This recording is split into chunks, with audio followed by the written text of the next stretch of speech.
तो चलिए अब आ जाइए टेस्ट योर नॉलेज के क्वेश्चन नंबर 4 के ऊपर। जवाहर स्टेशनरी मार्ट नाम है जी कंपनी का। पेज 9.38 ऑफ स्टडी मटेरियल के ऊपर ये आपको क्वेश्चन मिल जाएगा। तो इस क्वेश्चन पे आ जाइए और इस क्वेश्चन को फटाफट से एक बार पढ़ भी लीजिए, वीडियो पॉज करके एक बार पढ़ लीजिए ताकि आपको आइडिया लग जाए क्वेश्चन के अंदर है क्या। एक बार जब मैं बोलता हूँ ना वीडियो पॉज करके पढ़िए, तो प्लीज मेरी इस बात को सीरियसली लिया करो, एक बार पढ़ लिया करो। पढ़ने के बाद देखना, उसके बाद जब मैं समझाऊंगा ना आपको बहुत बेहतरीन समझ में आएगा, बट पहले पढ़िए एक बार। ठीक है, पेज 9.38 पे।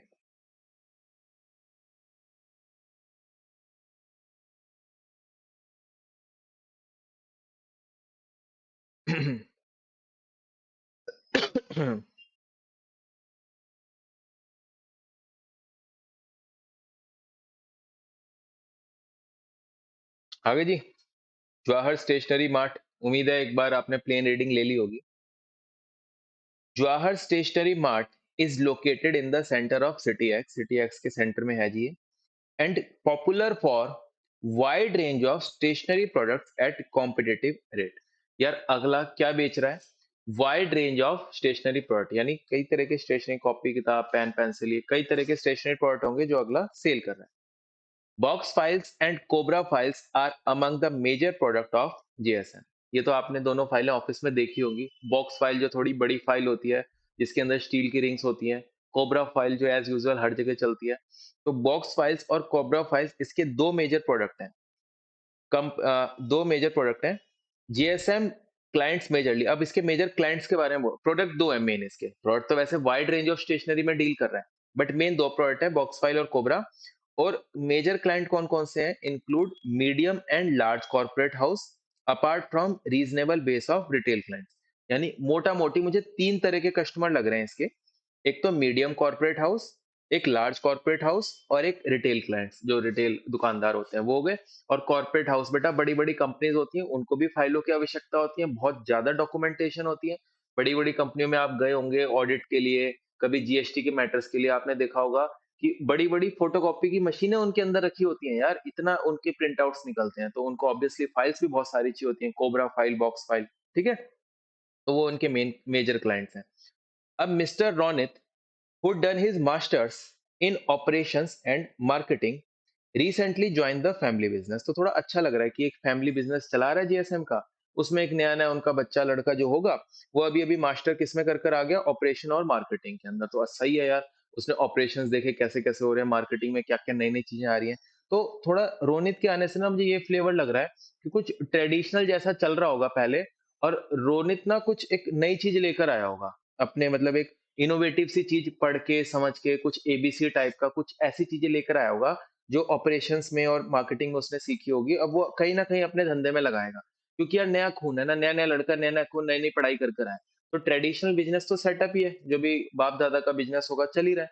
अब वो आके कुछ ना कुछ बेहतरीन, कुछ अद्भुत चीजें, कुछ इनोवेटिव चीजें जरूर लगाएगा अपने बिजनेस में, ताकि वो और अच्छा ग्रो करे। ठीक है, ऐसे मेरे भी कई दोस्त हैं, कई जानकार हैं, जिनके अच्छे खासे ट्रेडिशनल बिजनेस चल रहे थे। वो कुछ पढ़ाई करके, कुछ लेटेस्ट इंटरनेट की टेक्नोलॉजी की, कंप्यूटर की जानकारी लेके वो अब उस बिजनेस के अंदर लगा रहे हैं, और वो उस बिजनेस को और एक बड़े स्केल के ऊपर लेकर जा रहे हैं। इसी तरह से शायद मुझे लग रहा है रोनित करने वाला है। तो mister Ronit during first week itself, पहले हफ्ते में भाई ने क्या करा? Identify there are regular complaints from corporate clients regarding delivery of items which are different from what is ordered and not for meeting the requirement। मतलब अब भाई एक्टिवली रोने धंधे में आ चुका है। उसने मतलब चीजें आइडेंटिफाई, देखना, बिजनेस को समझना, करना स्टार्ट करा क्या क्या चल रहा है। तो पहले हफ्ते में उसने देखा कि यार जो कॉर्पोरेट क्लाइंट्स है ना, जैसे मीडियम लार्ज कॉर्पोरेट हाउसेज हमारे हैं, ऑफिसेज, उसके अंदर रेगुलर कंप्लेंट आ रही है कि यार उनमें ना डिलीवरी ढंग से नहीं हो पा रही आइटम्स की। क्यों? Which are different from what is ordered, यानी वो लोग ऑर्डर कुछ और कर रहे हैं, और कहीं ना कहीं जो कंपनी जीएसएम की तरफ से उनको प्रोवाइड कुछ और हो रहा है, मतलब उनकी रिक्वायरमेंट कुछ और है, और जो एक्चुअल में डिलीवरी कुछ और चीज की हो रही है। कितनी बड़ी दिक्कत है यार ये। And for not meeting the requirement, जो उनकी एग्जैक्ट रिक्वायरमेंट है वो मीटअप नहीं हो पा रही है। अब रोनित सोच रहा है ये क्या दिक्कत है, क्यों हो रहा है ऐसा। Mister Ronit understand consumer behaviour is a very critical in nature. बहुत जरूरी है किसी भी धंधे में, कंज्यूमर बिहेवियर बहुत जरूरी है। If understood well and used throughout the business operation, they can be a key success factor। Her business के लिए उसके कस्टमर का बिहेवियर बहुत ज़रूरी है। अगर कस्टमर का बिहेवियर उस बिज़नेस के प्रति ठीक रहा, टाइम से सारी चीज़ें उसको जैसे है डिसाइडेड मिली, तो ठीक है, अदरवाइज़ सही नहीं है। तो उसने ये एनालाइज़ करा कि उसके धंधे में जो जीएसएम है, अगर उसके कस्टमर ने जैसा उनसे फाइल ऑर्डर करी, जो उसके कस्टमर की रिक्वायरमेंट थी, अगर जीएसएम उसको प्रॉपर्ली फ़िल कर रहा है, तो ठीक है, बढ़िया है। अगर फ़िल नहीं कर रहा, तो कस्टमर का बिहेवियर उसके बिज़नेस के लिए अच्छा नहीं रहेगा, जो उसके लिए घातक है।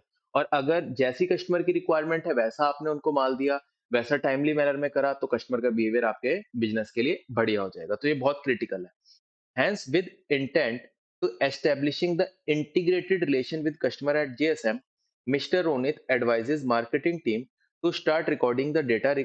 वैसे डेट लिखा था, डेट ठीक नहीं लग रहा था, बट तो मैंने डेटा करा इसको। Advise marketing team to start recording the data regarding customer in systematic manner and reporting of the same. तो इन सब चीजों से डील करने के लिए उन्होंने कस्टमर के साथ एक अच्छे रिश्ते बनाने के लिए, एक अखंड इंटीग्रेटेड रिलेशंस बनाने के लिए उसने अपनी मार्केटिंग टीम को बोला कस्टमर का ढंग से डेटा कलेक्ट करो, उसकी क्या ऑर्डर है, क्या रिक्वायरमेंट है, उसको सिस्टमैटिक मैनर में कलेक्ट करो, रिपोर्ट करो। तब जाके आप कस्टमर को ढंग से सर्विस दे पाओगे।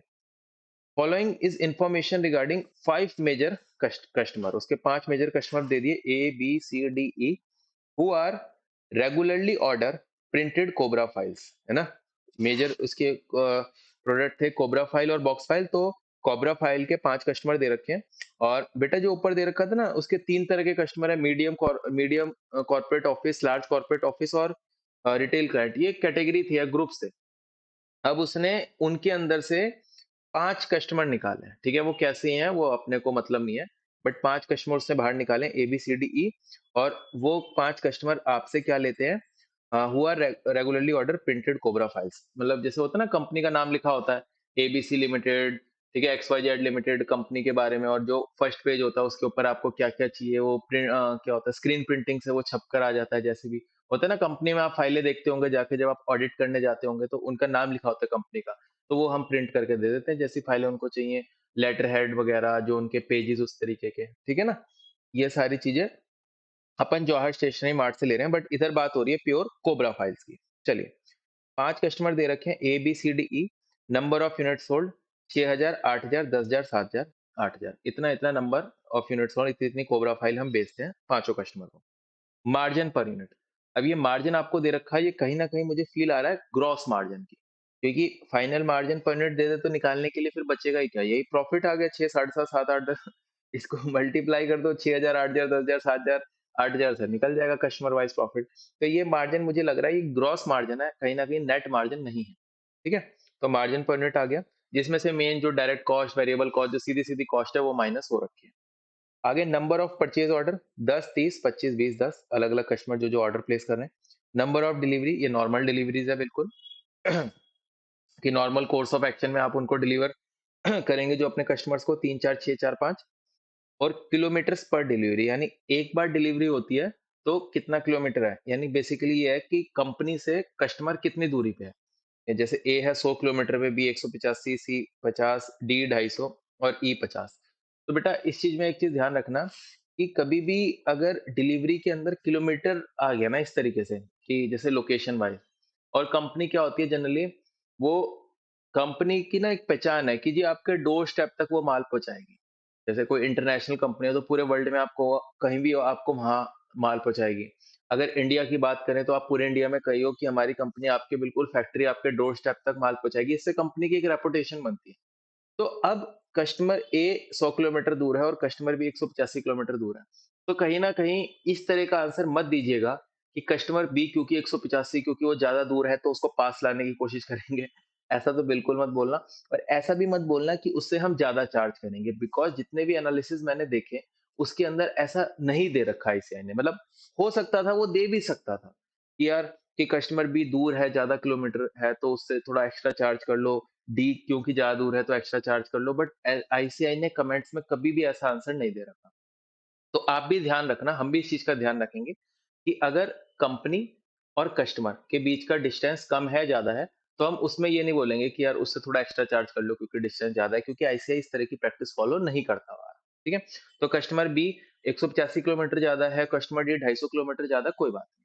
अच्छा है ना, इतने दूर का भी कस्टमर आपका बन रहा है, तो इसको आप एक पॉजिटिव तरीके से क्यों नहीं लेते, नेगेटिव तरीके से क्यों लेते हो कि इतने दूर-दूर के भी हमारे कस्टमर हमारे बन रहे हैं। ठीक है ना? चलिए, अब देखिए cost of processing the order is 2000 per order and cost of handling item is 0.15 per item, whereas transportation cost is rupees 3 per kilometre for delivery of goods. 3 rush delivery made to be, cost of rush delivery is ₹800 per delivery. तो ये जो data मेरे को यहाँ से यहाँ तक दे रखा था ना, इस डेटा को मैंने ऊपर लिख दिया जहां-जहां मुझे ठीक लगा, ठीक है? जैसे cost of processing the order is 2000 per order, तो ये जो 2000 पर ऑर्डर है, ये ऑर्डर प्रोसेसिंग कॉस्ट ये मैंने इसी के साथ लिख दिया, 2000 पर ऑर्डर, तो मुझे ध्यान रहेगा, ठीक है ना? क्योंकि कहीं न कहीं वो फ़ील आ जाएगी ना 2000 इंटू 10, 2000 इंटू 30 जब भी करूँगा इस तरीके से। आगे cost of handling material is 0.15 per item, her item में हैंडलिंग कॉस्ट आ रही है 0.15 की, तो मैंने आइटम के साथ लिख दिया, 0.15 पर आइटम, यानी 0.15 इंटू 6000 इंटू 8000 इंटू 10,000 जब भी हम करेंगे। आगे transport cost is ₹3 per kilometre for delivery of goods. एक डिलीवरी के अंदर कितने किलोमीटर है? 100 किलोमीटर, और ऐसी नंबर ऑफ डिलीवरी कितनी हो रही है? 3, तो टोटल किलोमीटर कितना आ जाएगा? 3 इंटू 100, 300 ना? एक डिलीवरी होती है तो 100 किलोमीटर डिस्टेंस आता है, और 3 डिलीवरी हो रही है तो 300 किलोमीटर आ जाएगा। तो 300 किलोमीटर आ गया और इसको आप गुणा कर दोगे ₹3 पर किलोमीटर से, तो आपकी ट्रांसपोर्टेशन कॉस्ट आ जाएगी। क्लियर? और रश डिलीवरी जो फटाफट, इमीडिएट, इमरजेंसी, एक्सपीडिटेड डिलीवरी जो होती है, वो सिर्फ़ और सिर्फ़ बी मँगा रहा है, पता नहीं बी ढंग से क्यों नहीं सामान मँगाता, रश डिलीवरी क्यों मँगा रहा है? हो सकता है यार कुछ ज़रूरत हो, या फिर हो सकता है बी के एंड पे भी कुछ गलती हो, जब वो नॉर्मल डिलीवरी जो ढंग से नहीं मँगाते। यानी देखो रश डिलीवरी कौन मँगाएगा? जिसके पास स्टॉक आउट हो जाएगा, जिसके पास स्टॉक एकदम खत्म हो गया, वो रश डिलीवरी करेगा, और स्टॉक एकदम झटके से नहीं खत्म होता ना, स्टॉक किसी भी दुकान में ग्रेजुअली खत्म होता है। किसी भी बंदे के पास स्टॉक ग्रेजुअली खत्म होता है, तो उसको टाइमली मैनर में ऑर्डर प्लेस कर देना चाहिए। क्योंकि यार ऑर्डर कहीं जैसे अगर इंडिया की बात करें 3-4 दिन तो लग जाएँगे सामान आने में, 3-4 दिन, 5 दिन, हफ्ता भर। अब जो बी कहीं न कहीं अगर कोई इंसान रश ऑर्डर प्लेस कर रहा है ना, कहीं न कहीं उसकी प्लानिंग में कमी है यार, कि उसने देखा ही नहीं कि अपना स्टॉक कि कम हो रहा है तो मैं ऑर्डर प्लेस कर दूँ कि ये जो माल है मेरा 3-4 दिन बाद खत्म हो जाएगा, तो मैं 3-4 दिन पहले ही ऑर्डर कर देता हूँ। जैसे आपने बचपन में ना इंटर में आपने मटेरियल चैप्टर पढ़ा होगा, उसके अंदर रीऑर्डर लेवल आपने एक चीज़ पढ़ी होगी, होपफुली कि कौन से लेवल जो स्टॉक का एक लेवल आ जाता है जब हम दोबारा से ऑर्डर कर देते हैं, उसको रीऑर्डर लेवल कहते हैं। तो जो बी है कहीं ना कहीं वो एक एक सेंसेबल पर्सन की तरह बिहेव नहीं कर रहा कि यार जब उसका एक रीऑर्डर लेवल आ गया तो वो ऑर्डर प्लेस कर देना। जैसे आपका घर में जैसे अगर आप खाना खाते हो तो आटा है, रोटी बनती है, तो आटा बिल्कुल जब खत्म हो जाता है तब तब क्या फ्रेश आटा लेकर आते हो क्या? या जब आपको दिख गया कि हाँ यार थोड़ा आटा बचा है, 3-4 दिन रोटी और बनेगी, तो आटा घर पे ले आते हो। अब जब क्या होगा कि आपके घर में 3 मतलब बिल्कुल ही आटा खत्म होने के बाद जब आटा लेकर आओगे तो एकदम भागना पड़ेगा ना। हो सकता है उस दिन दुकान खुली हो, ना खुली हो, एकदम गेस्ट आपके पास आ जाएँ, फिर आप क्या करोगे? तो कहीं न कहीं एक प्लानिंग के साथ चलना पड़ता है। जैसे हाउसवाइफ घर के अंदर जैसे मदर बहुत अच्छे प्लानिंग के साथ चलती है, पहले से ही जो चीज़ें खत्म होने वाली होती हैं उसका ऑर्डर कर देती हैं। इसी तरीके से जो बी को भी ये चीज़ होनी चाहिए, ये ना चीज़ें एनालिसिस में आएँगी, इसलिए मैं अभी आपको पहले ही बता रहा हूँ, कि बी को भी होना चाहिए कि अगर उसको लगता है कि यार उसके पास सामान खत्म हो जाएगा, तो वो पहले ही ऑर्डर कर दे। अब कहीं न कहीं बी की बेवकूफ़ी कह लो, बी की लापरवाही कह लो कि सामान खत्म हो गया, अब हाथ-पैर फूल गए तो भाई अब फटाफट ऑर्डर भेजो यार। तो इस वजह से 3-3 बार करी है, मतलब ए, सी, डी और ई ने एक बार भी नहीं करी। बी नहीं करी है, तो मुझे कहीं न कहीं ऐसा लग रहा है कि यार बी गधा है, बी में गधापंती दिख रही है, बी में एक लापरवाही दिख रही है। क्योंकि अगर रश डिलीवरी करवाते तो फिर सारे ही करवाते ना, सिर्फ बी क्यों करा रहा है? तो कुछ ना कुछ तो बी में कमी रही होगी ना यार, ठीक है जी? तो 3 rush delivery made to be, cost of र rush delivery is ₹800 per delivery, क्योंकि एक एक्स्ट्रा इमीडिएट स्पेशल ट्रांसपोर्ट आपको अरेंज करना पड़ता है। इसके लिए अलग से ₹800 की बेटा कॉस्ट आती है, ₹800 पर डिलीवरी की। क्लियर है? डन? चलिए, लिखा है analyse the customer profitability for GSM. अब इसके अंदर क्या ये बोला कस्टमर का प्रॉफिट पर यूनिट निकालना है, कस्टमर का प्रॉफिट टोटल में निकालना है, कस्टमर का प्रॉफिट परसेंटेज ऑफ सेल निकालना है, या कस्टमर का profit percentage of total profit निकालना है, ये नहीं बोला। तो जब भी सिंपली आपको बोल दे कि कस्टमर प्रॉफिटेबिलिटी निकालो, तो भाई ओवरऑल प्रॉफिट निकाल, ओ सॉरी, मतलब कहने का मतलब है जो आपका प्रॉफिट पर यूनिट है, टोटल प्रॉफिट है, प्रॉफिट परसेंटेज ऑफ सेल है, profit percentage of total profit है, जो भी तू निकाल सकता है ना एनालिसिस में निकाल दे। बाकी 3 चीज़ें तो मैंने आपको शुरू में ही बताई थी कि जैसे प्रॉफिटेबिलिटी के अंदर ना भाई, प्रॉफिट पर नेट प्रॉफिट, क्योंकि कस्टमर वाइज़ प्रॉफिट तो तू निकालेगा ही निकालेगा, ये तो बहुत ऑब्वियस सी बात है। प्रॉफिट पर net, profit percentage of sales और profit percentage of total profit, ये सारी चीज़ें निकाल दे। इससे क्या होगा, तेरे लिए ईज़ी रहेगा, क्योंकि तेरे पास कुछ डेटा, कुछ इन्फॉर्मेशन ऐसी आ जाएगी जिससे तू एक बेटर एनालिसिस लिख कर आ पाए। चलिए इसका सॉल्यूशन है पेज 9.49 पे, वहाँ देख लेते हैं। बहुत सिंपल है, आ जाइए आप। बेटा ये जो मैंने हाइलाइट कर रखा था, ये आप लोगों ने कर लिया ना? क्योंकि ये आपके लिए बहुत हेल्पफुल होने वाला है, नहीं करा तो कर लीजिए प्लीज़। जो-जो डेटा मैंने हाइलाइट कर रखा है, कर लीजिए आप भी, क्योंकि सॉल्यूशन तब तक नहीं हो सकता जब तक आपको क्वेश्चन ना समझ में आए। सीधा सॉल्यूशन पे जंप करने की कोशिश ना तो मैं कभी आपको करवाऊँगा, ना आप कभी करना। सॉल्यूशन है ठीक है, निकल जाएगा, पहले क्वेश्चन तो समझ ले भाई। और यही रीज़न है कि बहुत सारे लोग अपनी लाइफ़ की प्रॉब्लम नहीं सुलझा पाते, क्योंकि वो सॉल्यूशन में लगे रहते हैं कि हमें जवाब चाहिए ज़िंदगी के अंदर, हमें इलाज चाहिए ज़िंदगी का। बस भाई पहले प्रॉब्लम तो देख ले कि what are the exact problem जिससे आप जूझ रहे हो। जब आप उस अपनी प्रॉब्लम को आइडेंटिफ़ाई कर लेते हो, एक बार माइंड मैपिंग करके लिख लेते हो, तो आपको सॉल्यूशन भी मिलता है। इसी तरह यही फंडा हम यहाँ लगाएँगे कि सबसे पहले क्वेश्चन को हम एक बार पूरा मैप करके एक बार समझ तो लें, क्या इसने पूछा है, क्या रिक्वायरमेंट है, क्या डेटा है, क्या फैक्ट्स एंड फिगर है। एक बार क्वेश्चन समझ में आ गया, तो ऐसा हो ही नहीं सकता कि आंसर ना, ऐसा हो ही नहीं सकता। मैं आपको दोबारा बोल रहा हूँ, ज़िंदगी में भी अगर आपने अपनी जो भी प्रॉब्लम जिससे भी आप गुज़र रहे हो, एक बार लिख ली ना प्रॉपर, उसका एक मैप बना लिया कैसे क्या-क्या चीज़ें दिक्कत कर रही हैं, तो 101% सॉल्यूशन मिलेगा। मैं करता हूँ ऐसे, और मैंने देखा है कि एक बार मैं प्रॉब्लम्स अपनी लिख लेता हूँ ना, जो भी प्रॉब्लम होती है, मेरे को उसका सॉल्यूशन मिल जाता है। वैसे सोचता रहूँ, वैसे दिमाग में आपका चिंतन चलता रहता है ना, कॉन्टेम्पलेट करते रहते हो आप कि यार ये ऐसे-ऐसे नहीं मिलता। बट जब आप उसको पेपर के ऊपर लिख लेते हो, आपको सॉल्यूशन अपने आप ही, मतलब कुदरती कुछ ऐसा होता है। इसी तरीके से एक बार जब क्वेश्चन को हम समझ लेंगे ना, तो देखना इसका सॉल्यूशन भी हमें मिल जाएगा। डन? तो हमें इसकी प्रॉफिटेबिलिटी निकालनी है, कस्टमर प्रॉफिटेबिलिटी। सिंपली कैसे निकलेगी यार मुझे बताओ? कस्टमर वाइज़ सेल और कस्टमर वाइज़ कॉस्ट, ये 2 चीज़ें अपने को पता लगानी है, कस्टमर वाइज़ प्रॉफिट आ जाएगा। अच्छा कस्टमर वाइज़ सेल पता है आपको, मैं यहीं करा देता हूँ, आपको आंसर पे भी जंप मत करो, ठीक है? या आप आंसर खोल लो, ठीक है? आप साथ में आंसर खोल लो, मैं यहीं से आपको बताता हूँ। आप मुझे बताओ कस्टमर वाइज़ आपको सेल पता है? अब कस्टमर वाइज़ सेल और कस्टमर वाइज़ कॉस्ट मैंने आपको बोला, बट इसने ना मार्जिन दे दिया पहले। इसने पहले मार्जिन दे दिया। यानी कहीं न कहीं इसने जो एक बेसिक कॉस्ट, डायरेक्ट या वेरिएबल कॉस्ट, जो भी कॉस्ट ली होगी इसने मार्जिन निकालते समय, वो कॉस्ट इसने पहले कंसिडर कहीं न कहीं कर ली है। तो इसके अंदर मैं सेल्स और कॉस्ट पे ना जाऊँगा, सीधा ही कहाँ से लूँगा, मार्जिन पर यूनिट से स्टार्ट करूँगा। तो 6000 इंटू 6, 8000 इंटू 7.5, 10,000 इंटू 7, 7,000 इंटू 8 और 8,000 इंटू 10। ये बेटा मेरा क्या आ जाएगा? मार्जिन आ जाएगा, ठीक है? उसके बाद एक-एक कॉस्ट को अपन लेकर चलते हैं कि जोन-जोन सी कॉस्ट अपने को दे रखी है।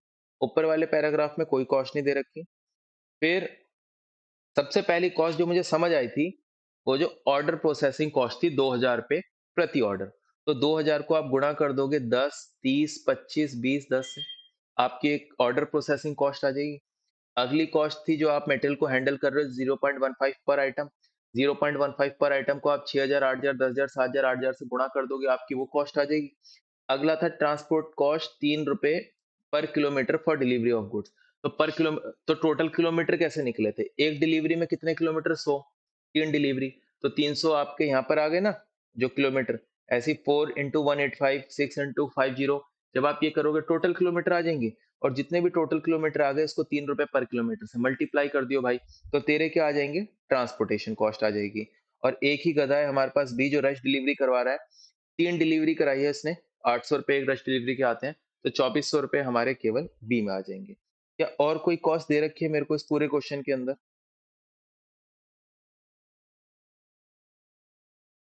नहीं। तो ये हमारा इससे क्या निकल कर आ जाएगा, कस्टमर वाइज़ प्रॉफिट निकल कर आ जाएगा। और मैं कस्टमर वाइज़ प्रॉफिट तो निकाल रहा हूँ, साथ में क्योंकि एनालाइज़ वाला पार्ट बोल दिया या प्रॉफिटेबिलिटी लिखा हुआ है। अगर सिर्फ लिखा होता ना कंप्यूट कस्टमर वाइज़ प्रॉफिट, कोई दिक्कत नहीं थी। या कस्टमर वाइज़ प्रॉफिट पर net, customer wise profit percentage on sale cost, जो भी दे रखा होता, अगर सीधा वो चीज़ लिखी होती, कोई दिक्कत नहीं थी। बट जहाँ ये प्रॉफिटेबिलिटी लिख देता है, या जहाँ जब ये एनालाइज़ लिख देता है, तो ना ये क्लियर नहीं देता यार, मतलब तब उसके बाद ना ये स्कोप बहुत बड़ा छोड़ देता है कि भाई अब तू कर, अब तू अपना दिमाग लगा। तो दैट इज़ व्हाई अब मैं अपना दिमाग कैसे लगाऊँगा? मेरे को कुछ इनसाइट्स तो चाहिए धंधे का। धंधे से कुछ स्टैटिक्स ऐसे तो निकले जिनके बेसिस में मैं कमेंट कर रहा हूँ, एनालाइज कर रहा हूँ, तो वो मुझे मिल जाते हैं। एक तो टोटल प्रॉफिट मैं निकालता हूँ उससे, एक प्रॉफिट पर यूनिट से, एक प्रॉफिट परसेंटेज ऑफ सेल से, और एक profit percentage of total profit उससे, ठीक है ना। उससे जब मैं करूंगा तो मुझे और इनसाइट्स मिल जाते हैं बिजनेस के, ठीक है जी। चलिए, तो इसको हम एनालाइज करने जा रहे हैं।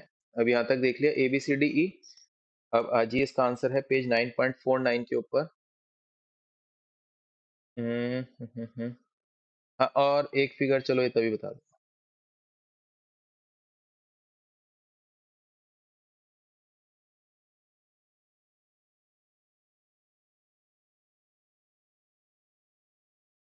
हाँ जी, सबसे पहले मार्जिन आ गया था, ये आपने लिख लिया था।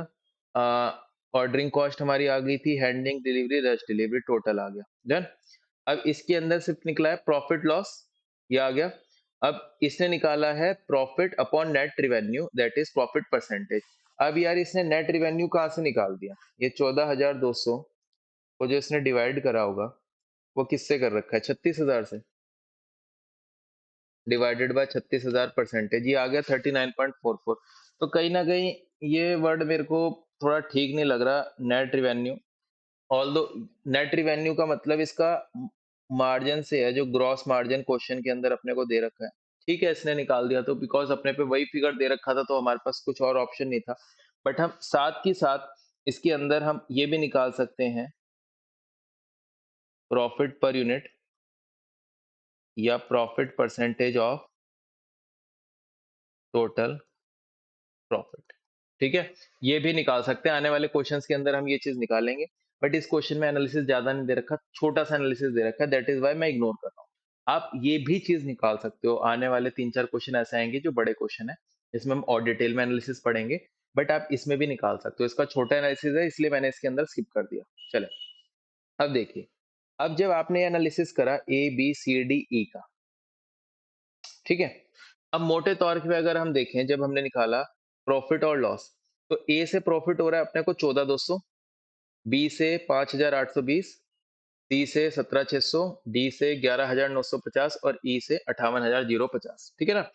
और एनालिसिस करते समय ना एक चीज और साथ में लिख लिया करो, जो आपकी यूनिट सोल्ड है ना, उसको भी साथ में लिखा करो। तो मैं यूनिट सोल्ड इसने जैसे यहाँ नहीं लिखी, पर जो यूनिट सोल्ड है ना,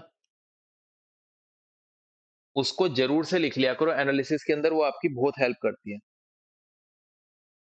6,000, 8,000, 10,000, 7,000, 8,000, ठीक है।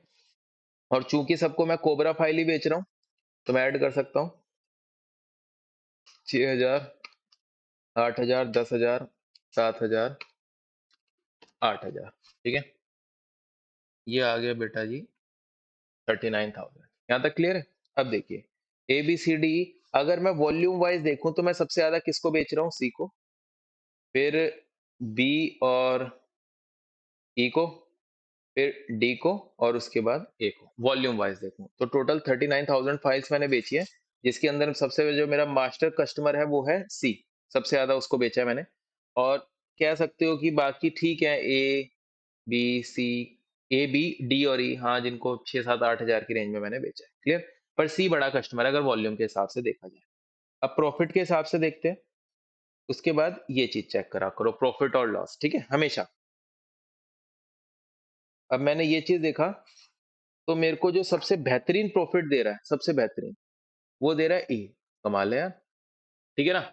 सबसे बेहतरीन प्रॉफिट मुझे दे रहा है ई, और आप है ना तुरंत अब ये देखो कि ई जो आपको सबसे बेहतरीन प्रॉफिट दे रहा है, तो क्या आपने ई को सबसे ज्यादा सेल करी थी?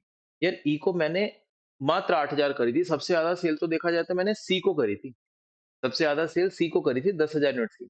और ई को उसके बाद कह सकते हो, मतलब सी के बाद 10,000 के बाद मैंने 8,000 ही है ना लेवल, जो बी और ई को करा मैंने। तो ई को मात्र 8,000 की सेल करी थी, और इसने मुझे 58,050 का प्रॉफिट कमा के दिया। यानी अगर आप अपने पूरे धंधे का प्रॉफिट देखोगे ना, ABCD पांचों कस्टमर से, तो आप जोड़ो 14,200, 5,820, 17,600, 11,950 प्लस 58,050, ये आ रहा है 95,980। 95,980 जो आपका टोटल प्रॉफिट है, और मैं इसको परसेंटेज निकालूं अगर, मतलब ऐसे करना, 58,050 का डिवाइडेड बाय 95,980 इंटू 100, तो ये आ रहा है 60.48, ऑलमोस्ट 60%। यानी इकलौता कस्टमर ई, इकलौता कस्टमर ई मेरे पूरे धंधे में जो प्रॉफिट आ रहा है उसका 60% मेरे को ई से मिल रहा है। तो आप बताओ मैं ई को एज अ दामाद ट्रीट करूंगा कि नहीं करूंगा? जब भी मैं दामाद वर्ड यूज करूंगा ना, तो समझ लेना कि उसकी मैं बहुत केयर करने वाला हूँ। थोड़ा होता है ना, फैमिलीज के अंदर की दामाद जी की ज्यादा केयर करते हैं। तो इसी तरीके से जब मैं दामाद बोलूंगा ना किसी को, किसी भी प्रोडक्ट को, किसी भी कस्टमर को, किसी भी चीज को दामाद बोलूंगा, समझ लेना उसकी केयर बहुत ज्यादा करनी पड़ेगी, बहुत केयर करनी पड़ेगी उसकी, क्योंकि वो बहुत इंपॉर्टेंट पर्सन है। इसी तरह से जो ई है, प्रोडक्ट ई है, वो बहुत इंपॉर्टेंट है। क्यों? क्योंकि खुद देखो, पूरे धंधे में जो आप प्रॉफिट कमा पा रहे हो, 60% प्रॉफिट खाली आपको ई कंट्रीब्यूट करके दे रहा है। तो ई आपके लिए कितना जरूरी प्रोडक्ट होगा, आप खुद सोच सकते हो कि सारा धंधा एक तरफ, ई एक तरफ यार, मोर देन 50%, मतलब 5 प्रोडक्ट है, तो ऑन एन एवरेज सबसे 20-20% होना चाहिए था मोटे तौर पे। बट इकलौता ई आपको 60% प्रॉफिट दे रहा है पूरे बिजनेस का, तो ये कोई छोटी बात तो है नहीं। और चीज देखो, और इसमें मैंने देखा, बट अगर ई की मैं सेल देखूं, तो 8,000 डिवाइडेड बाय 39,000, यानी इंटू 100, अगर ई की सेल देखो ना, तो मैं ऑलमोस्ट 20% ही निकल रही है। यानी ऐसा नहीं है कि ई को मैं बहुत ज्यादा माल बेच रहा हूँ, मतलब पूरे मैं जो सेल करता हूँ, जितनी यूनिट्स बेचता हूँ, जितनी कोबरा फाइल्स बेचता हूँ, मात्र 20% ही बेच रहा हूँ मैं ई को, 80% रिमेनिंग दूसरे कस्टमर को बेच रहा हूँ। उसके बावजूद भी जो ई है वो मेरे को धंधे में 60% प्रॉफिट देकर जा रहा है। बहुत बड़ी बात है, बहुत बड़ी बात है ये, ठीक है ना? तो इसी वजह से जब मैंने प्रॉफिट अपॉन नेट सेल्स या नेट मार्जिन, ग्रॉस मार्जिन निकाला, तो वो 72.56% आया, जो मैंने ग्रीन सिग्नल दे रखा है ना इसको, क्योंकि ये बहुत ही अच्छा प्रोडक्ट है और दमाजी प्रोडक्ट है ये मेरे लिए। चलिए, अब इसके बाद मैं प्रॉफिट और लॉस देखूं, तो ए बी सी डी, अगर मैं ए बी सी डी को देखूं, तो सी का अच्छा प्रॉफिट है अनडाउटेडली 17,600 का, सी 17,600 का, ए का भी अच्छा है 14,200, एंड डी का भी 11,950, ठीक है ना? बट मैं एक प्रोडक्ट से असंतुष्ट हूं, दैट इज प्रोडक्ट बी, जिसकी वजह से मेरे को 5,820 का लॉस हो रहा है। तो प्रोडक्ट बी को क्या डिसकंटिन्यू कर दे, सॉरी, कस्टमर, कस्टमर प्रोडक्ट नहीं है, सॉरी, इसके अंदर कस्टमर है। तो क्या कस्टमर बी को डिसकंटिन्यू कर दे? नहीं, कभी भी किसी के लिए हार्श आपको वर्डिंग्स नहीं यूज करनी। हाँ, हम इसके साथ कोशिश करेंगे कि इसके साथ बात करें, इसके थोड़ा डिस्काउंट कम करें, इसकी कॉस्ट बढ़ाएं, या फिर क्योंकि ये रश डिलीवरी करवा रहा, देखो ना, रश डिलीवरी भी करवा रहा था ना 2,400 रुपए की, तो रश डिलीवरी ना करवाए, इससे चार्ज करा जाए थोड़ा सा, इस पे ज्यादा महंगा इसको सामान बेचा जाए, तो इस तरह से हमें कुछ ना कुछ एक इवेल्युएट करना पड़ेगा, ये चीज कोई भी हार्ड आंसर नहीं देना। तो हमने ई को एनालाइज कर लिया। अब कहीं ना कहीं जो ए, सी और डी का प्रॉफिट थोड़ा आसपास है, ए का, सी का और डी का। तो ए से मुझे कितना प्रॉफिट, 14,200, सी से 17,600 और डी से 11,950, तो ये भी मेरे लिए ठीक कस्टमर है। बट जो बी कस्टमर है ना, कहीं मेरे को इसके ऊपर एक एक्शन तो लेना ही पड़ेगा। वो मैं नहीं लूंगा, वो कंपनी लेगी, क्योंकि कहीं ना कहीं ये आपके जो ओवरऑल प्रॉफिट को डिस्टर्ब कर रहा है। ओवरऑल प्रॉफिट में ये एक नेगेटिव, एक वायरस की तरह काम कर रहा है, क्योंकि ये नेगेटिव हो रहा है। ऑल्दो आपके पास बी का मार्केट शेयर है, आप उसको एंजॉय कर रहे हो, बट ऐसे मार्केट शेयर का भी क्या जो आपको नुकसान कर रहा है। क्योंकि अगर आप बी को जो फाइल बेच रहे हो, अगर आप वो चीज बी को ना बेच के, अगर आप ए सी डी ई को और फाइलें बेचो थोड़ा सा, उनके साथ बातचीत करके, क्योंकि वो कस्टमर मुझे थोड़े अच्छे लग रहे हैं, उनके साथ मैं अगर अपना व्यापार बढ़ाने की सोचूं, तो मैं और ज्यादा प्रॉफिट कमा सकता हूँ। ठीक है ना? चलिए, अब जो एनालिसिस दे रखा है ना, वो आपके आईसीआई की बुक्स में भर भर के दे रखा है। तो मैं उसके ना कुछ आपको ना बॉक्सेस या ब्लॉक्स बनवा देता हूँ पहले, ताकि आपको मुश्किल ना हो जब आप एग्जाम टाइम के अंदर उसको पढ़ रहे हो। ठीक है ना? तो देखिए, ये इस पेज पे आपको 3 पैराग्राफ दे रखे हैं। तो सबसे पहले पैराग्राफ में ना इसने डिस्कस कर रखा है basic discussion on profitability of customer, मतलब सारे कस्टमर की एक बेसिक डिस्कशन कर रखी है। तो आप भी ये चीज नोट कर लीजिए, ठीक है ना? पहले पैराग्राफ के आगे basic discussion on profitability of customer, ठीक है? सेकंड केस में इसने बता दिया पेरेटो एनालिसिस, और ये पेरेटो एनालिसिस इसने एकदम से ही दे दिया कोई चीज, ठीक है ना? कोई मतलब ये एक ऐसी चीज़ है, ये इस चैप्टर का पार्ट नहीं है, हालाँकि ये आएगा हमारे स्टडी के अंदर कि पैरेटो एनालिसिस क्या होता है। बट उस पैरेटो एनालिसिस बहुत जगह लग लग सकता है, उसने एकदम से यहाँ लगा दिया झटके से। मतलब बिना कुछ एक तरीके से इस चैप्टर का टॉपिक हुए बिना उसने लगा दिया, तो कहीं न कहीं हमें ऐसी भी चीज़ों का ध्यान रखना है कि हम दूसरे चैप्टर के कॉन्सेप्ट है, उनका भी सहारा ले सकते हैं, एक चैप्टर का मतलब एक पर्टिकुलर क्वेश्चन का आंसर करने में। तो इसमें पैरेटो एनालिसिस के बारे में बताएँ। मैं भी बताऊँगा आपको वो क्या होता है। तीसरे के अंदर इसने बताया है कस्टमर ई के बारे में with respect to pareto analysis, customer E के बारे में, ठीक है? और लास्ट बताया गया कस्टमर बी के बारे में जिससे उसकी प्रॉफिटेबिलिटी इंप्रूव हो, कस्टमर बी के बारे में, ठीक है ना? इस तरीके से इसने आंसर दे रखा है। अब इसका क्या एक ही आंसर संभव है? भाई एनालिसिस वाला जब भी क्वेश्चन आएगा ना, उसके एक नहीं हज़ार आंसर संभव है। अब अगर मैं सिर्फ एक क्वेश्चन को ही समझा मैं 6 घंटे, 8 घंटे पूरी क्लास में सिर्फ एक ही क्वेश्चन समझा सकता हूँ। इसको ही ना इतने से डेटा को सिर्फ इतने से डेटा को हम 5 घंटे, 10 घंटे आराम से एनालाइज़ कर सकते हैं, इस डेटा के ऊपर मैं बोल सकता हूँ। बट क्या यार, अगर एक क्वेश्चन में इतना टाइम लगाया तो हमारा काम चल जाएगा? नहीं। तो हमें कहीं न कहीं उस क्वेश्चन की मोटी-मोटी चीज़ें डिस्कस करनी पड़ेंगी, आईसीआई का आंसर डिस्कस करना पड़ेगा, कुछ मैं अपने उस चीज़ के बारे में आपको विचार बताऊँगा और हमें आगे बढ़ना पड़ेगा। नहीं तो एनालिसिस का कोई अंत नहीं है एंड मोर एनालिसिस अल्टीमेटली क्या कारण बनता है? पैरालिसिस का। तो ध्यान रखना एनालिसिस एक लिमिट में ही करना, ज़्यादा करते रहे तो एक ही में उलझे रह जाओगे, बाकी नहीं कर पाओगे। एग्ज़ाम में क्योंकि आप ना मेरे साथ इन चीज़ों को समझ रहे हो, एग्ज़ाम में आप अपने आप ऑटोमैटिकली लिखते हुए चलोगे और एग्ज़ाम से पहले ना ये पढ़ लेना कि पहले किस बारे में बोल रखा है, फिर किस बारे में, फिर किस बारे में, तो दिमाग में आएगा कि यार उस तरह के क्वेश्चन में 4-5 पॉइंट थे बस। इसको चाहे समझना, रटना कुछ भी बोल लो, बट आप इससे एक अच्छा आंसर देकर आ सकते हो, जो आईसीआई का आंसर से काफ़ी हद तक मैच करेगा और आपको अच्छे आंसर मिलने की संभावना रहेगी। क्योंकि जो वो एग्ज़ामिनर स्टूडेंट की जो दिक्कत चल रही है, उसके चक्कर में हम कहीं न कहीं अपन अपना तो सेफगार्ड लें, आईसीआई जब रेगुलेशन लाएगा, जब ठीक करेगा, करेगा। वो एक पैरेलल वर्ल्ड में वो एक लड़ाई अपनी सही चल रही है। बट हमें भी अपनी तरफ से तो कुछ तो करना पड़ेगा ना कि हमारे सही नंबर आएँ। हो सकता है कि वो लड़ाई का नतीजा क्या निकले, हमें तो भाई क्लियर करना है ना पहले। तो दैट इज़ व्हाई आईसीआई के जो आंसर के जो ब्लॉक्स हैं ना, वो दिमाग में रख के जाना। जैसे इस तरह का क्वेश्चन है तो यार बेसिक डिस्कशन कर दूँगा, पैरेटो एनालिसिस, फिर पैरेटो एनालिसिस के कंपैरिज़न में जो मेरा कस्टमर ई थे, मेरे दामाद जी थे और कस्टमर बी की प्रॉफिटेबिलिटी के बारे में। चलिए। तो इन्होंने बोला from above it can be concluded that A C D A C और डी आर लेस प्रॉफिटेबल, जो जिसको मैंने येलो मार्क कर रखे हैं 14,200, 17,600 और 11,950, और बी लॉस कर रहा है और सबसे ज्यादा प्रॉफिटेबल है customer E. Customer B provides a positive operating margin, मतलब पॉजिटिव ऑपरेटिंग मार्जिन मतलब 60,000 का मार्जिन तो पॉजिटिव आ रहा है उसके अंदर, बट उसको जो सर्विस देने की कॉस्ट है ना, देखो जो 60,000 रुपए का आपने मार्जिन कस्टमर बी से कमाया ना, उसके अंदर बेसिक जो कॉस्ट आई होंगी सामान की, वो तो लेस हो गई होगी। बट जो ये कॉस्ट है ना 60,000, 1200, 2220, 2400, ये क्या है? कस्टमर बी को सर्विस देने की कॉस्ट है। स्टार्टिंग में हमने पढ़ाया था ना जब थ्योरी थे कि एक कस्टमर को जब एक प्रोडक्ट बेचते हो ना, मतलब अलग-अलग कस्टमर को जब आप सेम प्रोडक्ट बेचते हो, उस केस में भी कॉस्ट ऑफ सर्विंग अलग-अलग आती है। इस केस में कस्टमर प्रॉफिटेबिलिटी चेंज हो जाती है। जैसा मैंने आपको यहाँ पर बताया था ना।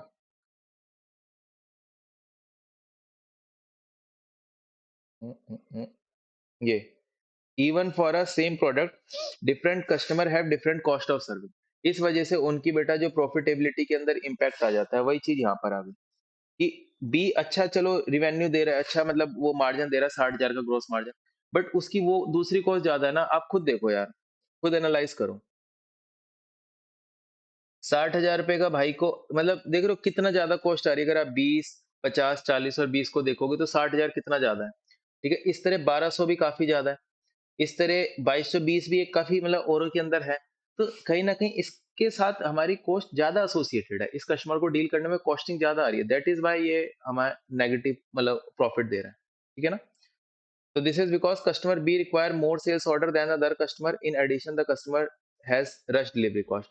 अगर देखा जाए ना, तो इस कस्टमर की अगर मैं बात करूँ, तो आप है ना डिलीवरी कॉस्ट को पार्टिकुलरली कुछ मत कहना, क्योंकि वो कस्टमर दूर है, तो उसको पास बुलाने के लिए तो भाई तुम कुछ कर नहीं सकते, क्योंकि वो जब हमने देखा था, तो वो कितने 185 किलोमीटर दूर था। अब तुमको भाई मेरी फैक्ट्री के बाहर दुकान खोल ले, वो नहीं हो सकता, वो 185 किलोमीटर दूर ही रहेगा। बट हाँ, वो रश ऑर्डर है ना, इसको कम कर सकता है। आपने जो 3 दे रहा है, तो 2 दे, 1 दे या ना दे, तो अपनी स्टॉक की प्लानिंग अच्छे से करके रखें। ये 60,000 ये कॉस्ट इतनी ज़्यादा क्यों आ रही है? देखो, कभी भी आपको ऑर्डर प्रोसेसिंग कॉस्ट आएगी ना, तो एक चीज़ ध्यान रखनी है आपको। ये हर क्वेश्चन के लिए मैं एक ही बार बोल रहा हूँ, बार-बार नहीं बोलूँगा। बेटा, टोटल यूनिट सोल्ड क्या होता है?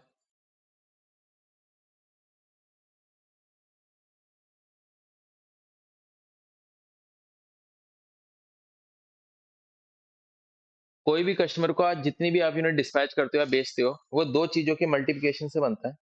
Number of order into quantity पर ऑर्डर। और जो आपकी ऑर्डर प्रोसेसिंग कॉस्ट है ना, वो इससे रिलेटेड होती है।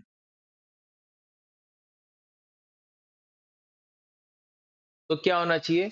ये नंबर ऑफ ऑर्डर्स कम होने चाहिए, ये ज़्यादा होना चाहिए और ये भी चीज़ ज़्यादा होनी चाहिए। हम चाहेंगे कि कस्टमर को ज़्यादा-ज़्यादा यूनिट्स बेचें, तो कस्टमर को ज़्यादा-ज़्यादा यूनिट्स बेचने के लिए 2 चीज़ें ज़्यादा होनी चाहिए, number of order into quantity पर ऑर्डर। बट कहीं न कहीं ये नंबर ऑफ ऑर्डर वो कम लगा के क्वांटिटी पर ऑर्डर अगर ज़्यादा लगाएगा ना, ऑर्डर साइज़ बढ़ा देगा। इस वजह से जैसे मान के चलो किसी कस्टमर को 10,000 यूनिट्स भेजनी है, तो कस्टमर क्या कर सकता है, 1000-1000 करके 10 बार भी मंगा सकता है या 5-5 हज़ार करके 2 बार भी मंगा सकता है या 10,000 का इकट्ठा ऑर्डर भी दे सकता है। तो जब इकट्ठा ऑर्डर जाता है ना, तो उसके अंदर कंपनी की ऑर्डर प्रोसेसिंग कॉस्ट बच जाती है क्योंकि ऑर्डर प्रोसेसिंग कॉस्ट हर ऑर्डर के लिए लगती है।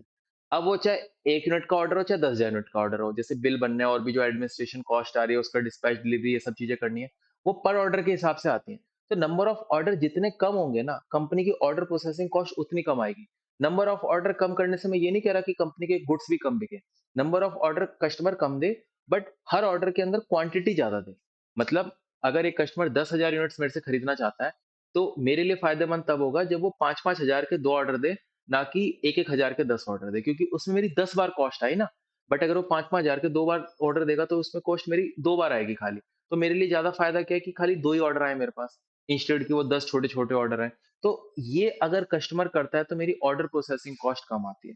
अब कस्टमर बी के केस में अगर आप देखोगे ना, तो अगले बंदे ने मंगाई 8,000 यूनिट्स ही हैं। जैसे आप क्वेश्चन देखो, बेटा मुझे ना ज़्यादा ऊपर करना पड़ेगा इसलिए आप क्वेश्चन देखो, एक बार क्वेश्चन पे आओ कि कस्टमर ने मंगाई 8 बी ने 8,000 यूनिट ही है, बट 30 ऑर्डर दे दिया उसके अगले ने। यानी एक बारी में कितनी मंगाई खाली? रफली मतलब 266 250 ऑलमोस्ट यूनिट्स उसने एक बारी में मंगाई खाली। ठीक है? कितनी गलत बात है ना?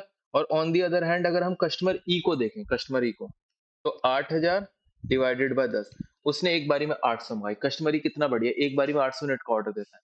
बी मतलब एक चिंदी कस्टमर है, 250 पौने 300 यूनिट्स का एक बारी में ऑर्डर देता है। तो बी को यार ज्यादा ऑर्डर देगा, इस चक्कर में उसका स्टॉक आउट भी जल्दी होगा, उसकी ऑर्डरिंग कॉस्ट भी ज्यादा आएगी। ठीक है ना? ये दिक्कत है, मेन दिक्कत जो उसके साथ है। तो अगर उसके साथ मेन दिक्कत देखोगे ना, तो एक तो ये वाली है और एक ये वाली है।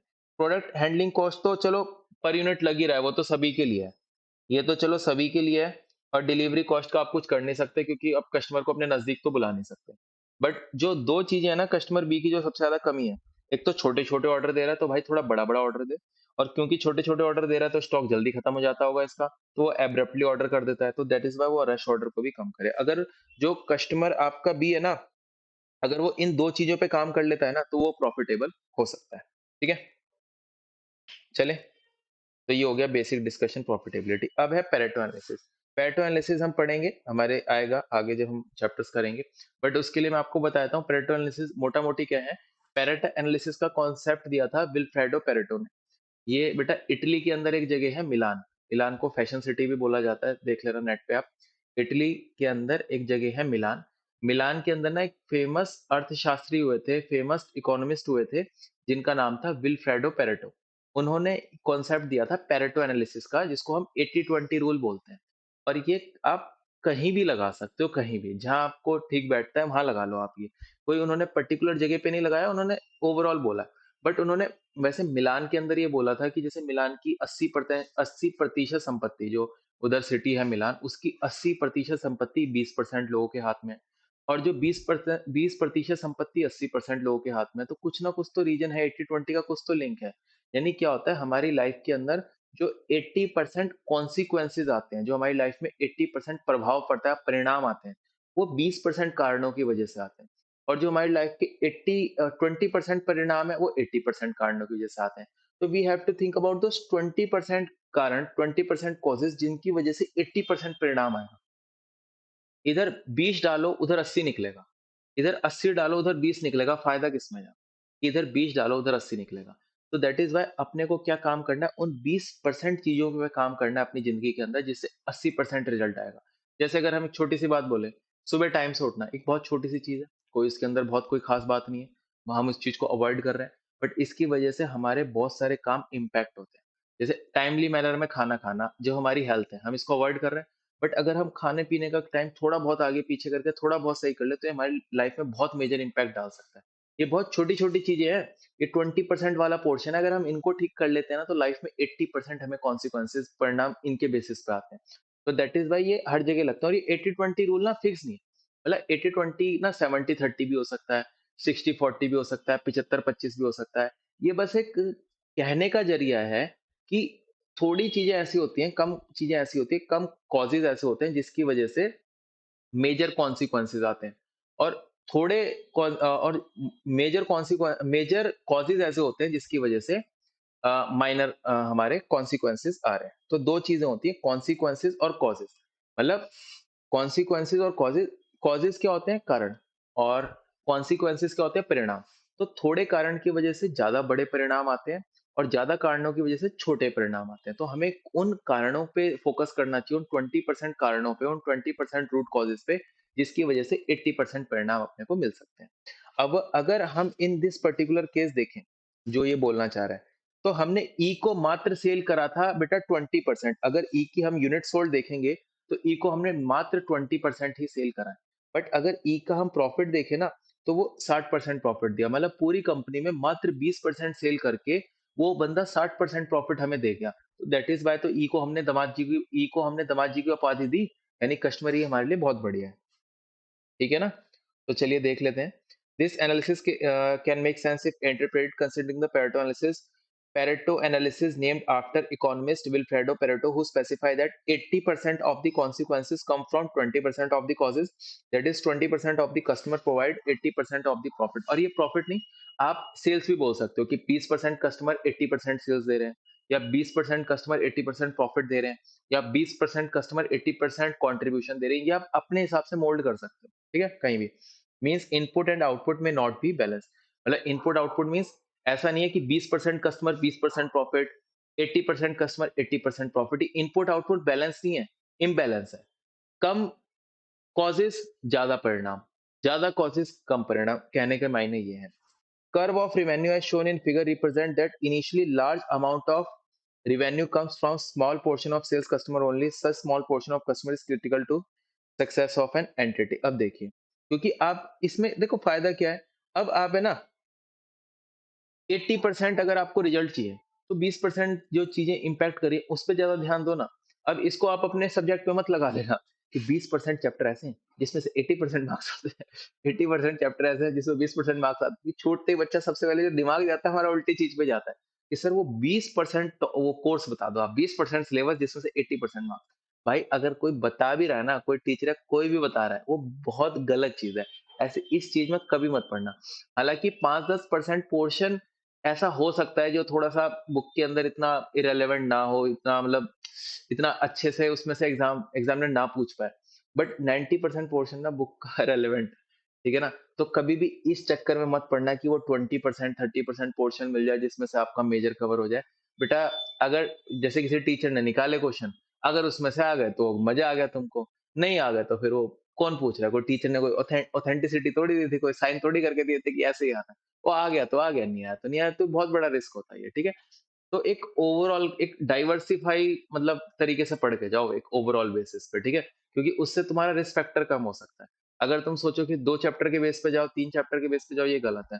सारे चैप्टर करो, जो टॉपिक थोड़े मुश्किल लग रहे हैं, नहीं आ रहे, चलो छोड़ो, बट ओवरऑल बेसिस पे कोर्स अपना अच्छे तरीके से करके जाओ। क्लियर? चलिए, अब इस कॉन्टेक्स्ट में देख लेते हैं कैसे काम कर रहा है। बेटा ये आपको डायग्राम दे रखा है, इसको मैंने थोड़ा-सा और मॉडिफाई कर दिया है। बेटा आपको जो एक्स एक्सिस है ना, जो ये लेटा हुआ एक्स एक्सिस, इस पे मैंने लिए कस्टमर, और जो खड़ा हुआ वाई एक्सिस है, इस पे मैंने लिया सेल्स या प्रॉफिट। तो कहना चाह रहा है जो क्वेश्चन है कि 20% कस्टमर ऐसे हैं जो मेरे को 80% सेल देकर जाते हैं इन दिस क्वेश्चन।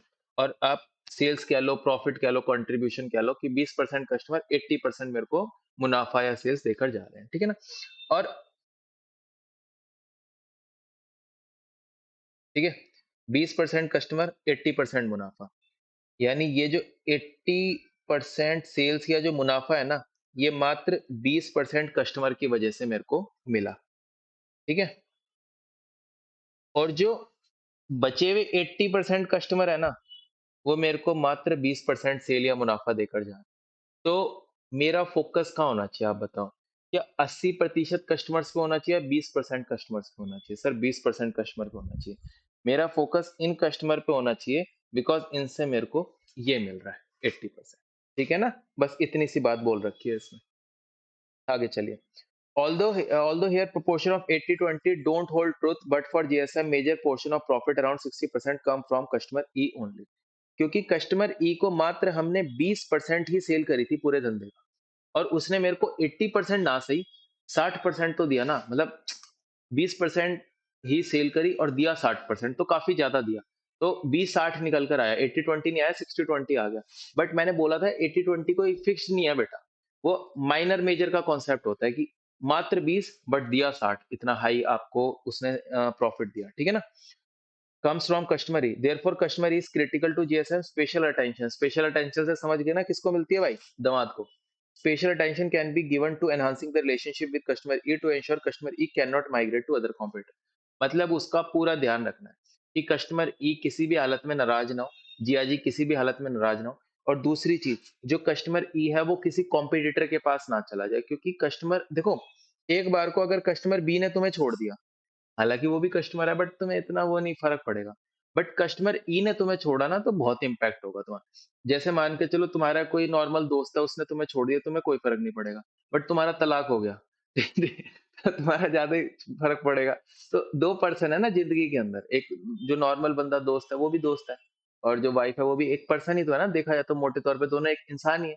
बट एक इंसान के जाने से दुनिया हिल जाएगी, एक इंसान के जाने से थोड़ा बहुत फ़र्क पड़ा, नहीं पड़ा, ठीक है। तो कस्टमर बी जानने से कोई इतना बढ़िया ही लगेगा, चल कल का जाता आज चला जाए। बट ई चला गया ना भाई, वो लगा लो बीवी चली गई, ठीक है ना? तो वो तलाक वाला मैटर सीन स्टार्ट हो जाएँगे। Clear? So make sure कि customer cannot migrate to other competitor. In addition, greater emphasis can be given to attract new customer that have the same attribute as the most profitable customer. Company को ये प्रयत्न करना चाहिए कि company ऐसे customers की और खोज करे जो जिनके अंदर कस्टमर ई जैसे गुण हो।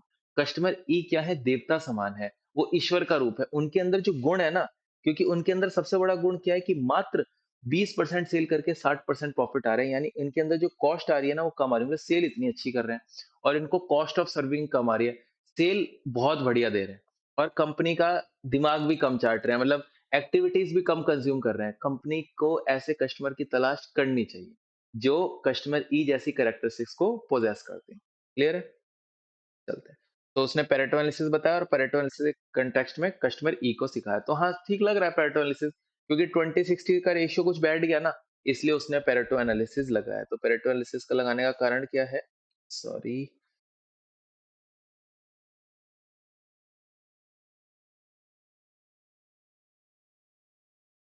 क्योंकि ये 20 और 60 का रेशियो बैठ गया, इसलिए उसने पेरेटो एनालिसिस लगा दिया। ठीक है? चलिए, अब लास्ट में इसने कस्टमर बी के बारे में बात करा। देखो, अब आप बोलोगे कि सर इसने कस्टमर ए, सी और डी के बारे में इतना बात क्यों नहीं करा? तो उसने ए, सी, डी को ना यहीं पेल दिया। ए, सी और डी को यहीं पेल दिया, क्योंकि इनमें कुछ खास है नहीं, सिमिलर से है, ठीक है ना? थोड़े जो एक्सट्रीम है ना वो है कस्टमर ई और कस्टमर बी, इसलिए उन्होंने इनके बारे में अलग से अटेंशन दी है, कस्टमर ई के बारे में और कस्टमर बी के बारे में। ए, सी और डी ठीक है यार, मतलब 20 से 40% के बीच में मेरे को प्रॉफिट दे रहे हैं, ठीक है। बट जो मेजर था ना वो था ई, जिसके बारे में हमने पेरेटो एनालिसिस जैसा एक पैराग्राफ लिखा, फिर ई को पूरी बकायदा इज्जत दी और हमने ये भी कहा ई जैसे और कस्टमर चाहिए। और जो घटिया कस्टमर है बी, अब उसके बारे में बात कर रहे हैं। क्या बी को मतलब हटा देना चाहिए? नहीं, ऐसी मतलब हार्ड लैंग्वेज गलती से भी यूज़ मत करना कि बी की गर्दन उड़ा दो, बी को हटा दो, भगा दो। बट आपको ऐसी सॉफ्ट लैंग्वेज यूज़ करनी है कि यार नहीं, बी के साथ हम काम करेंगे और मतलब कोशिश करेंगे कि इसका प्रॉफिट बढ़े। जो ये रश डिलीवरी है, कोशिश करेंगे कि बी को आप रश डिलीवरी मना कर दो, या बी से रश डिलीवरी आप चार्ज कर लो, उसको थोड़ा-सा डिस्काउंट कम दो या उसको डिस्काउंट ना दो, उससे प्राइस थोड़ा ज़्यादा चार्ज कर लो। उसको बोल दो कि भाई जैसे ये वो बहुत छोटे-छोटे ऑर्डर दे रहा है ना, उसका ऑर्डर कितने का आया था? आप देखो बी 8,000 यूनिट्स ऑर्डर कर रहा था और 30 ऑर्डर दे रहा था। तो एक ऑर्डर 266.67 का आ रहा है, 250 मान लेता हूँ। बी 250 यूनिट का ऑर्डर दे रहा था तो बी को स्ट्रिक्ट कर दो भाई, बी 250 यूनिट का ऑर्डर नहीं चलेगा, तेरे को कम से कम 1000 यूनिट का एक बारी में ऑर्डर लगाना पड़ेगा। तो बी कितने ऑर्डर लगाएगा? मात्र 1000 यूनिट का एक लगाएगा तो 8, सिर्फ 8 ऑर्डर लगाएगा तो 8 में मेरी कॉस्ट कितनी आ जाएगी? 8 इंटू 2000 तो 16,000 कॉस्ट आ जाएगी ना। तो जैसे अभी 60,000 है, अभी 16,000 आ जाएगी। फिर समझ आया भाई? अभी देखो, अभी क्या हो रहा है, अभी 30 ऑर्डर लगा रहा है यार वो अगला। दो, हाँ, दो, 30, 2000, ये कैसे आया? 2000 इंटू 30 कर कर आया ना, क्योंकि वो एक बारी में कितनी क्वांटिटी ऑर्डर कर रहा है? 8000 डिवाइडेड बाय 30, 267 मान लो। तो मैं उसको बोल दूंगा भाई नहीं, तू ये जो ऑर्डर साइज है ना अपना, ये ऑर्डर साइज मतलब क्वांटिटी पर ऑर्डर, इसको बढ़ा, इसको तू कर दे 1000, जैसे बातचीत करके 500 1000 जो भी सेट हो अगला। तो मैंने 1000 कर दिया, तो 1000 अगर एक बारी में मंगाएगा तो कितने ऑर्डर से काम चल जाएगा? 30 की जगह खाली 8 ऑर्डर से काम चल जाएगा ना, क्योंकि 1000 करके 8 बारी में 8000 मंगा लेगा वो। तो फिर एक बारी में 2000 कॉस्ट आती है कंपनी की, 2000 इंटू 8, तो ये जो 60,000 की कॉस्ट है ये कंपनी को मात्र 16,000 की पड़ जाएगी। रश डिलीवरी मना कर देंगे या इसके लिए अलग से पैसे ले लेंगे। तो ये जो कस्टमर मेरा लॉस मेकिंग था, ये प्रॉफिट मेकिंग हो जाएगा, ठीक है ना। तो लाइफ में अगर प्रॉब्लम आती है तो क्या प्रॉब्लम आई, तो मतलब मर जाना है कि यार ये कस्टमर बी जो हमारे लिए प्रॉब्लम आई, तो टेंशन ले लेनी है कि कस्टमर बी को हटा दो या ये इसने बेकार कर दिया, नहीं। उसको सुलझाना है यार, उसको सॉल्व करना है, उसको प्रॉफिटेबल बनाना है। यही जिंदगी है, यही बिजनेस है कि जो चीजों में नुकसान लग रहा है, जो चीजों में आपको क्षति पहुंच रही है, जो चीजें आपके लिए एडवर्स है, उनको पॉजिटिव में कन्वर्ट करना है। कस्टमर भी लॉस मेकिंग है, ठीक है, पॉजिटिव में करो। मतलब उसको बाहर फेंकना कस्टमर बी को तो सबसे लास्ट चीज है। रिलेशन नहीं खराब करने किसी से। कस्टमर बी से लॉस आ रहा है तो आप कस्टमर बी से रिलेशन खराब कर लोगे, ये गलत बात है, गलत तरीका है। हमेशा एक कोलैबोरेटिव अप्रोच को फॉलो करना है, एक एक सद्भावना वाली, कि साथ में मिलके चलने वाली, कि अगर नहीं भी काम बन रहा ठीक है यार, रिलेशन बना रहे, बातचीत बनी रहे किसी के साथ। लाइफ में भी ऐसे नहीं कि गाली गलौज करके रिश्ता खत्म कर दिया कोई बंदा, नहीं भी ठीक, ठीक है, अपना नॉर्मल बातचीत करके चाहे नहीं बात करे, एटलीस्ट एक रिश्ता बना रहे, इतना हो कि कल को सामने दिख जाए तो मतलब आंखें चार कर सको, एटलीस्ट इतना आपको रखना है, ठीक है। तो बिजनेस में भी इसके साथ कस्टमर बी के साथ हमने देखो ट्राई करा, बातचीत करी, तो इसमें भी प्रॉफिट निकल जाएगा ना। अब ये कॉस्ट जैसे 60,000 वाली 16,000 की कॉस्ट बन जाएगी, थोड़ा एक आध रुपए का डिस्काउंट और दे दूंगा उसको, तो कहीं ना कहीं ये जो 5,820 का लॉस था ना, ये भी प्रॉफिट में कन्वर्ट हो जाएगा। समझ में आ रहा है? ऐसे करेंगे। तो customer B profitability must improve. तो इसके अंदर क्या है, since there is no point in serving customer B, further there is no point in serving customer B. तो यार देखो इसने सख्ती बोल दिया, इधर थोड़ा सख्त वाली लैंग्वेज होगी ना, there is no point serving customer B, but आगे थोड़ा सॉफ्ट हो गया देखो। But instead of refusing to trade with customer B if possible, गुंजाइश है तो बात करो ना अपना, ऐसा थोड़ी कि सर भी नहीं करेंगे। It may be better to turn in into a profitable customer, बातचीत करके पॉसिबिलिटी निकालो। Customer B can be made profitable if action is taken to convince the customer B to place a smaller number of large quantity order. जैसे large quantity order मतलब 1000 units का order, और smaller order मतलब smaller number of order means 8। जैसे पहले थे 30, 30 को लेकर आया मैं 8 के ऊपर, 8 ऑर्डर दे 1000 के, ज्यादा ऑर्डर आए, एंड अवॉइड रश डिलीवरी छोड़ दे। If customer B cannot be convinced to change its buying behavior, selling price should be increased। Customer कहेगा नहीं जी मैं अभी भी ये ऑर्डर साइज में इतना ही दूंगा, रश डिलीवरी में इतनी रखूंगा, ऐसा नहीं है कि मैं आप कहोगे तो 1000 यूनिट का ऑर्डर, 1000 यूनिट का ऑर्डर लगा दूंगा। कोई बात नहीं भाई, तो थोड़ा आपसे हम ज्यादा प्राइस चार्ज कर पाएंगे, इतने में हमें पड़ता नहीं खाना, रिक्वेस्ट कर लेंगे अगले से। Selling price should be increase to cover up the extra resources consume. अगर वो नहीं मानेगा तब भी सब कुछ कर लिया तो भाई हाथ जोड़ लेंगे, कोई बात नहीं सर, जब आपका प्लान बने, जब आपका ऑर्डर साइज बढ़ाओ तब डाल दीजिएगा, इतने में नहीं हमें पड़ता खाना। बट सबसे हाथ जोड़ना है सबसे लास्ट में, जब सब कुछ खत्म हो सबसे लास्ट में आपको करना है, उससे पहले कोशिश आपको करते रहना है। ठीक है जी, होपफुली समझ आ गया होगा आपको ये। अब बेटा जो इसका सेकंड वाला है ना, सेकंड जो रिक्वायरमेंट थी 38, इसकी जो सेकंड रिक्वायरमेंट थी वो आपको अभी समझ नहीं आएगी, वो जो सप्लाई चेन मैनेजमेंट में आपको करवा दूंगा उसके बाद ही समझ में आएगी। तो सेकंड रिक्वायरमेंट पे भी दिमाग मत मारना, अपने लेवल पे पढ़ लेना समझ में आए तो। बट अभी मैं नहीं समझा पाऊंगा क्योंकि सप्लाई चेन मैनेजमेंट मैंने आपको नहीं पढ़ाया अभी। ठीक है ना, होपफुली क्लियर हो गया होगा। चलिए अब आजिए क्वेश्चन नंबर 5 पे। Test your knowledge, ANCA limited, question number 5।